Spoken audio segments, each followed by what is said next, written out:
menjelaskan tentang pertumbuhan dan perkembangan pada tanaman jagung. Sebelumnya saya ingin bertanya, pastinya teman-teman pernah melihat bagaimana tanaman jagung saat mungkin pergi ke sekolah atau mungkin membantu bapak ibu yang ada di sawah saat musim jagung. Khususnya kalian berpikir bagaimana cara perkembangan dan pertumbuhan pada tanaman jagung secara biologis. Di sini saya dan rekan saya di Ternativa akan menjelaskan tentang pertumbuhan dan perkembangan tanaman jagung. Pertumbuhan dan perkembangan tanaman jagung dimulai dari biji atau embrio. Di dalam biji terdapat embrio dan cadangan makanan atau endosperm. Endosperm berfungsi sebagai penyedia cadangan makanan untuk pertumbuhan dan perkembangan embrio sampai terjadinya proses perkecambahan.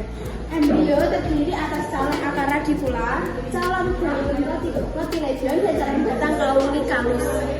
Pertumbuhan tanaman jagung diawali dengan proses imbibisi. Imbibisi adalah peristiwa masuknya air ke dalam biji. Air yang masuk akan mengaktifkan aktivitas enzim dan tersedianya bahan makanan serta energi yang menyebabkan terjadinya perkecambahan.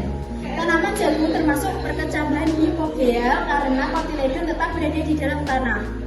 Perkecambahan jagung akan muncul ke permukaan tanah setelah 4-5 hari setelah ditanam. Ketika berumur sekitar 10-18 hari setelah berkecambah, akan semisal berbentuk tumbuh dan akar nodul mulai tumbuh. Akar semisal yaitu akar yang tumbuh ketika benih jagung berkecambah, sedangkan akar nodul yaitu akar yang terus tumbuh dalam tanah untuk penyerapan air dan nutrisi. Ketika berumur 18-35 hari, akar tumbuh dengan cepat, bunga jantan mulai tumbuh dan perkembangan tongkol jagung baru dimulai. Pada fase ini dilakukan pemupukan agar kebutuhan nutrisi tanaman jagung terpenuhi. Ketika berumur 33-50 hari, tanaman jagung tidak boleh kekurangan nutrisi dan air karena ukuran tongkol akan mengecil. Ketika berumur 45-52 hari, tanaman jagung mulai menyebarkan serbuk sari. Setelah 2 atau 3 hari kemudian, serbuk sari jatuh di rambut tongkol yang masih segar dan membutuhkan waktu sehari untuk membentuk batang biji. Rambut tongkol akan panjang setiap harinya. Setelah 10-14 hari, kemudian rambut tongkol kering dan berwarna gelap.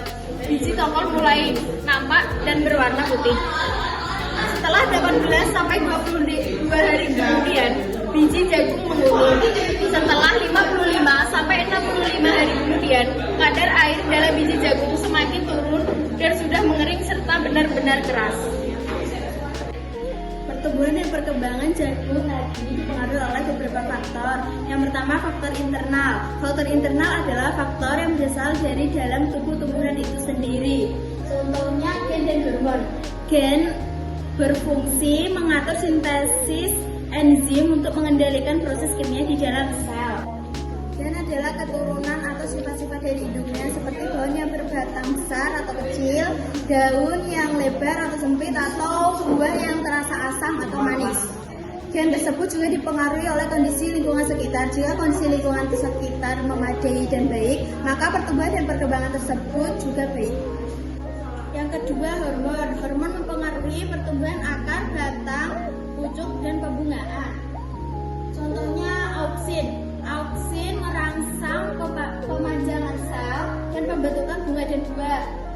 Kedua, giberelin merangsang aktivitas kambium, menyebabkan buah menjadi besar dan tidak berbiji serta mencegah kekerdilan.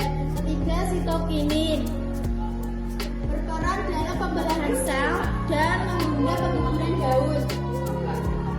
Keempat, gas etilen mempercepat pemasaran buah. Kelima, asam absisat, dokmin, asam tralmalin, dan kalin. Kemudian faktor eksternal. Faktor eksternal adalah faktor yang berasal dari luar tubuh tumbuhan itu. Contohnya cahaya membantu dalam proses fotosintesis, suhu, kelembapan, nutrisi, dan pH.